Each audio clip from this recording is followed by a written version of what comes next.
Alright, guys, welcome along to Sceam Me Up Botty. I am your host, Rodney Stewart.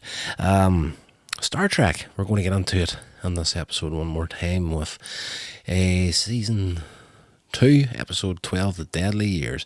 But before we get into that, if you could take a little moment, jump over, check out the website. Website? There's a new word for you. Jump up, jump over, jump up and jump over while you're doing it. Jump off. Why the hell is my mouth not working tonight? Jump over and check out the website coinsagemedia.com if you don't mind. Check out some of the other stuff that we're doing over there, as well as some of the stuff we've done in the past as far as the short film content goes. Thinking about doing something along the lines of short films moving forward, but slightly different and the way I'm going to deliver them. Working on that in my spare time right now. So get over to the coinsagemedia.com website and definitely check out the vlog channel. Rodney Stewart every day. I'm thinking about it on the website. It needs a little bit of updating. It may be listed as the Here's Rodders Vlogs channel. So definitely get hold of that there. Moving forward, I'm doing a lot of motivational content on there these days, but I'm going to be going and doing something a little bit different as far as the short film stuff goes. Won't be the same delivery system, but what I've been writing over the past 7 or 8 years will be used in something new that'll be on the way at some point, so definitely go check that out. Right, let's get into this.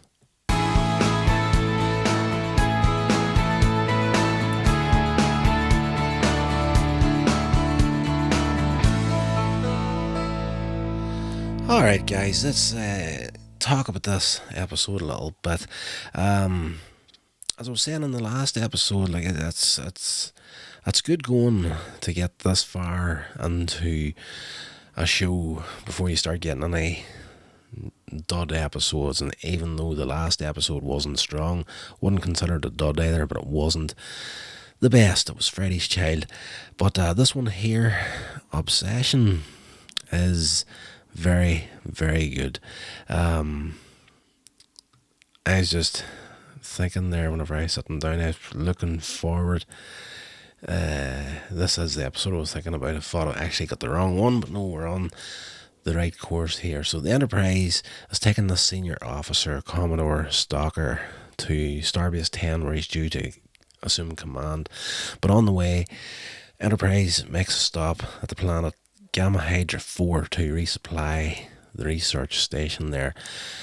The landing party consisting of Captain Kirk, Spock, Dr. McCoy, Chief Engineer Scott, Navigator Ensign Chekhov, Lieutenant Arlene Galway, they all beam down to the facility.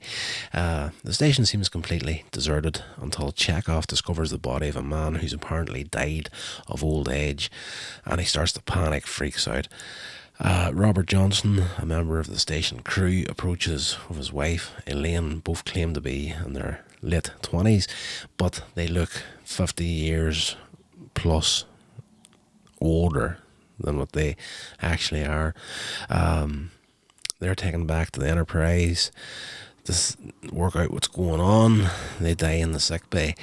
Mr. Spock and the civilian scientist Janet Wallace begin an investigation.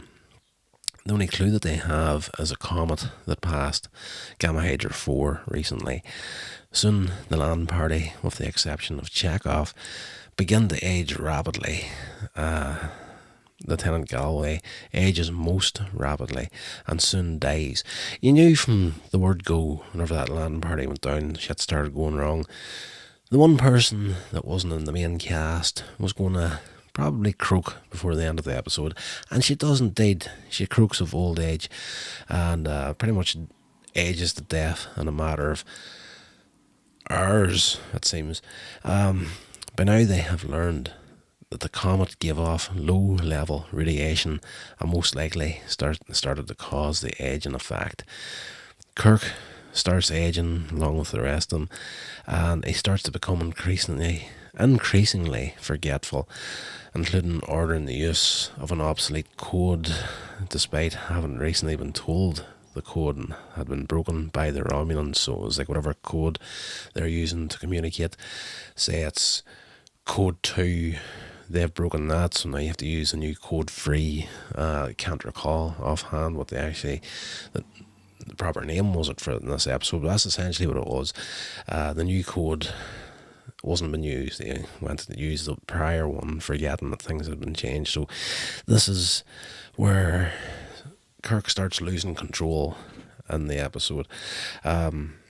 This leads Commodore Stalker to order Spock to convene a hearing in which Kirk is found unfit for duty. With Spock also afflicted, Stalker assumes command and orders a direct course to Starbase 10, ignoring warnings that this will take the ship through the Romulan neutral zone. So he's a bit of a dick, to be fair, in this episode. A pencil pusher is what I like to call him. You get it everywhere in life. Like you tend to get people. If you're my age, like I'm 47 now, you've done a lot of work in your life, and a lot of times in your working life, you're going to come across a pencil pusher, as I like to call them. Some people that are in charge of stuff that have never actually had the hands-on experience of actually doing the job that they're telling you to do. And these people think that people are just, they're idiots. Let's just put it that way. This is what this guy is. He's a complete and utter tit in this episode. He orders him to go to this starbase, directly going through the Romulan neutral zone, which is a big flipping no. That's just like, you do that there, you're in the shit.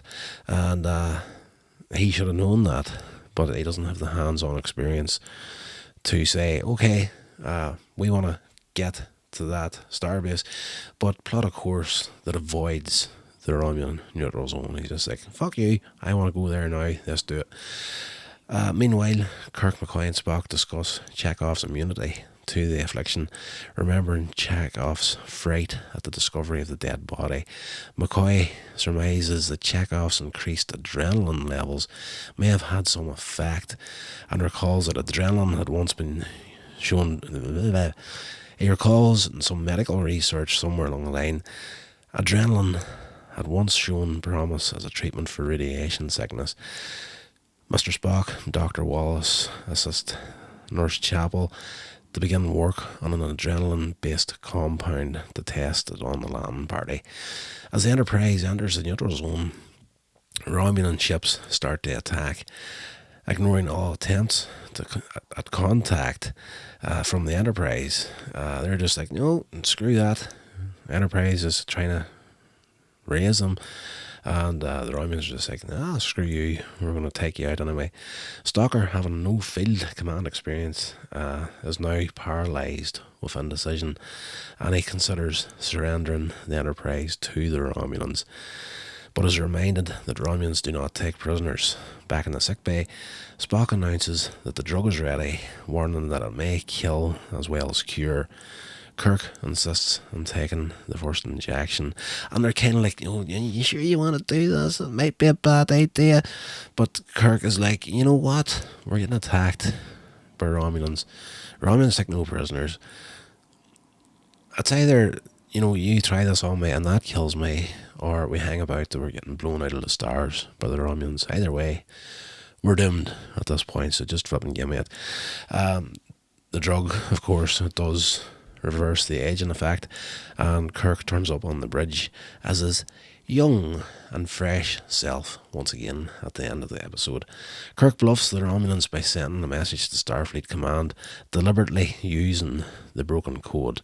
So that wasn't just a thing to say he was losing control earlier on, it was to set it up for the end of the episode where he actually used the broken code. The Romulans don't realise that the Starfleet knew they had broken the code, so he used the code knowing that they're going to hear it anyway. Warning that Enterprise will he warns in the message that Enterprise will self-destruct using the carbonite device, which will also destroy any nearby ships. The Romulans move to a safe distance, giving the Enterprise room to make a surprise escape.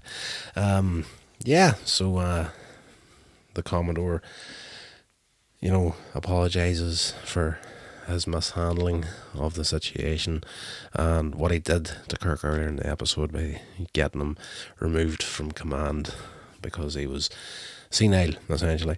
Let me get into that's essentially it for the episode. Production and reception. I love checking out the reception notes in the episodes. So apparently Dr. McCoy said of the makeup used in this episode, I only worked half days on the show because I was in makeup the other half. I'd sit in the chair for a while, then I'd take a break, go to the John, come back, and I'd work some more. It was a tremendous makeup effort. There were 3 makeup men working on me all the time, on my hands, on my face. Leonard Nimoy was lucky on that show. He was blessed by the fact that Vulcans don't age as fast as humans. Yeah, so there you go. The little behind the scenes of Dr. McCoy there. Even back in the 60s, they were using makeup to de-age him ever so slightly. Obviously, the oldest of the cast. Let me see. Critic Darren Mooney notes that the aging in the episode focuses on the negative. I completely misread what McCoy was saying there. Obviously, for the aging forward, that was what the makeup was for. I feel like such a dickhead now for having said that. But I'm not going to re-record the episode. I'm not going to cut it out. I'm going to leave my mistakes in there because that's who I am. That's what I do. I screw things up in a big bad way and let the whole world see it, just to show how human I am and how comfortable I am putting out my screw ups online. People can't slag you off if you're already slagging yourself off. Some guy will be sitting listening to this podcast going, "You idiot, you didn't get it, la la la la la. Why the hell do you even try making a podcast?" Because I can. That's as simple as that. So, let me see what this critic had to say about it. Darren Mooney notes that the aging in the episode focuses on the negative physical process and none of the grace and enjoyment of life's accomplishments. Part of the focus on the physical aspects of aging came from associate producer Robert Justman's notes to producer Gene Kuhn, where he details the steps of Kirk's aging. So, I think Darren Mooney, I know what you're saying there. Focusing on the negative physical process and none of the grace of enjoyment of life's accomplishments. These guys in the episodes, friggin' Darren, God love you, you're a bigger idiot than I am. Let's just take Captain Kirk. Let's say he's probably 30, 31, whenever this episode was the character of Kirk. It's probably age 30, 31 in the timeline. You discover that you've got some sort of disease messing with your body that's going to make you age and die within 2 days, 2 or 3 days, 4 at the most maybe. And you want to go with the grace and enjoyment of life's accomplishments. Like, what the hell are you talking about, life's accomplishments? Are you going to age 30, 40, 50 years in the matter of a couple of days and die? You just catch yourself on, you tit. Jack Hanlon of the AV Club gave the episode a B- rating, noting that the focus on the physical aspects of aging, saying nobody learns a valuable lesson about how getting old is just a natural part of life. But it's not a natural part of life in this episode. It is if you flipping have that 70 or 80 year span to like get used to your body falling apart around you. But and I'm saying that as a 47-year-old. Like, I'm at the point now, I wake up and my flipping knees are killing me right out of the blue. No reason for it whatsoever. I am not the best shaped person you'll ever come across in your life. I'm a little bit overweight and often drastic, but fairly physical. And the work that I've been doing over the years, and that's probably, having an impact on the knees. But it is a physical enough job that I've got fairly strong legs. Like I once had my legs referred to as a rugby player's legs. Like, just that much power in them. Friggin' big muscles. Great. Probably the best part of my body is my legs at this point. Very, very strong. But in saying that, like, the knees right now are like, oh my God, get a strap, put it on before you go to work today because you're probably going to die. So, that's what I'm saying here. Just these guys here, this Darren Mooney and this Jack Hanlon, the two of them was talking about the growing old gracefully. Why the hell are you not talking about that there? It's because it happens in a matter of fucking days for these people. Like, just like catch a grip, guys. Wise up. That's it. As far as the reception for it goes, there's not much else in there to say about it. But for me, fairly decent episode. And I think I've seen similar. You'll notice that there over the years. Like, you go back to these serialized shows back in the day, you'll have seen a similar story somewhere else. And some other show, it's like a variation. Like every series seems to do it every once in a while. They all have their uniqueness and the stuff that they're doing, but there will be a handful of little episodes throughout different shows that have very similar storylines, almost like stock scripts that are remade and rewritten to go to a different show, and this feels like one of them. I think I've seen this story a few times in a few different places, but fairly well done in the episode. So that's going to do it for this one, guys. I am going to shut off here now and get myself some sleep, because I have to get up in the morning and go to work with my old ass knees and the pain of getting old at a normal rate. Right, stay safe, guys. I'll talk to you tomorrow night with another new podcast episode on Star Trek, the original series. This has been a production of Coins Age Media. Thank you so much for listening.